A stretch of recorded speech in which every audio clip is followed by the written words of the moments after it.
connection between the NewsHour and NPR. Tonight, our focus is on seafood and specifically a movement to ensure sustainable seafood. That means fish caught domestically and locally and not fish to extinction.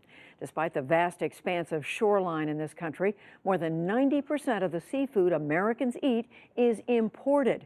Many conservationists, fishermen, and foodies are out to change this. Special correspondent Allison Aubrey of NPR News has the story. Cape Cod, Massachusetts, named for the cod. But that's not what fisherman Jamie Eldridge is catching today.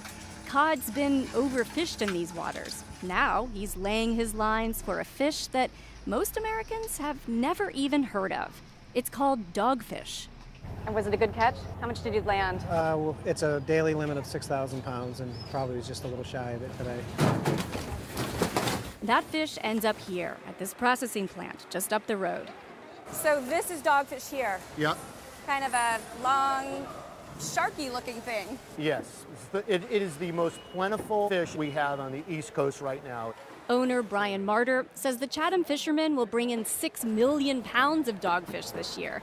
His operation turns that spiky shark into long white fillets. Who's buying this fish? This is all being packed for the European export market. I'm told that the French love it. They call it salmonette, Yes. which sounds kind of fancy. Yeah. Are you telling me that everything being processed here is just going to be shipped out? Yes, it is. 99% of it? 99%. While all this dogfish is shipping out to Europe, where's the fish that Americans like to eat coming from? Turns out it's being flown in from countries around the world, arriving at warehouses like this one we visited. Santa Monica Seafood is one of the largest distributors on the West Coast. This year, they'll distribute 42 million pounds of seafood, much of it imported. Lots of fresh-caught seafood going out and tons of seafood coming in from overseas. It's a swap that plays out across the United States, according to Jennifer Dianto-Kemmerly. She's director of Seafood Watch at the Monterey Bay Aquarium. They track and rank environmentally responsible fisheries.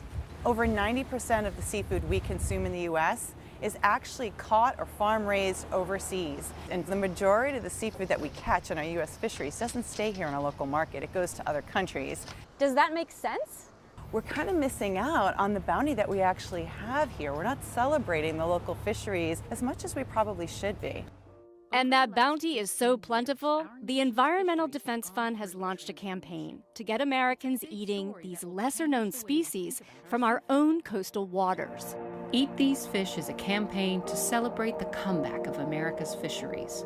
Like New England's overfished cod, fisheries around the U.S. were being depleted. After environmentalists sounded alarm bells, Congress passed an act in 2006 that required fisheries to set quotas by 2011. Now, fisheries have rebounded. Nancy Savetta is with the Cape Cod Commercial Fishermen's Alliance. She's been trying to promote the story of dogfish. She says even with all the demand from Europe, there's still plenty left for Americans to eat. There's so many out there that we don't even catch the quota that the government allows us. But here's the challenge. We don't eat dogfish in this country. We import salmon, tuna, and shrimp. We do not eat the food that we're bringing to shore right here. Savetta says importing most of the fish we eat could have consequences down the line. If we continue to import and buy from other countries, then our fishing industry could wither away. If we're going to maximize the potential of this fishery, then we need to create markets so that the fishermen can fish for it, they can better their bottom lines, and we can have a sustainable coastal community. So what they do is they lay down on the bottom of the ocean. Sean Dimon runs a company called Sea to Table that he says is doing just that. We come out here to places like Chatham, fishing communities all around America's coast, and we figure out how to get the best directly to chefs, universities, distributing directly from the point of catch to the point of consumption. Whoa. Nice. Beautiful photos of the fish that we can now deliver to people's homes.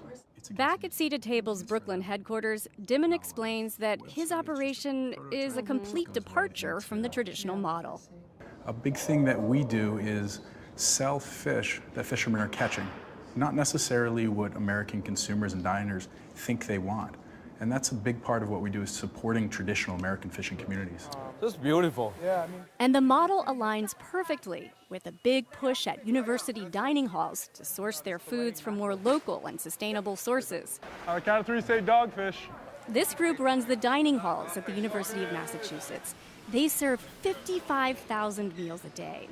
They've made a commitment to bring this dogfish and other underloved fish back to their campus.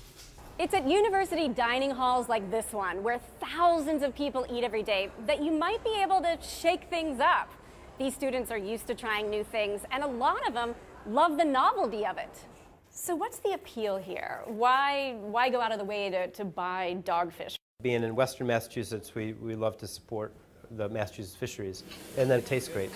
University of Massachusetts chef Bob Bankert is grilling dogfish fillets. He's lathered them in a spicy seasoning to make tacos.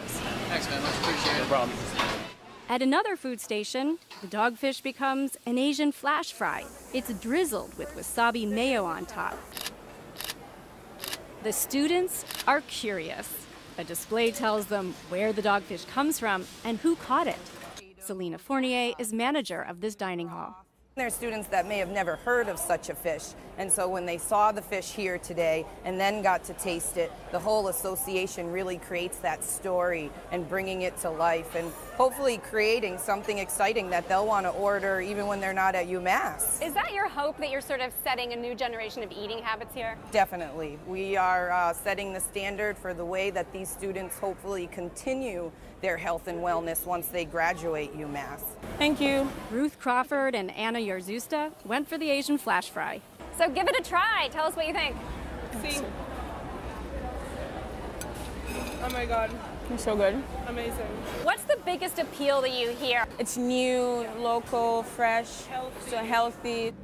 Sea to Table already has about 1,000 customers, including dozens of large universities and restaurant chefs.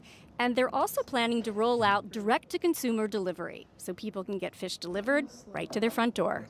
Are you hoping that, 10 years from now, most Americans know what dogfish is? Well, we hope so. Fishermen like Jamie Eldridge are eager to see if companies like Sea to Table can capture the taste buds of the next generation. I'm Allison Aubrey of NPR News for the PBS NewsHour in Chatham, Massachusetts.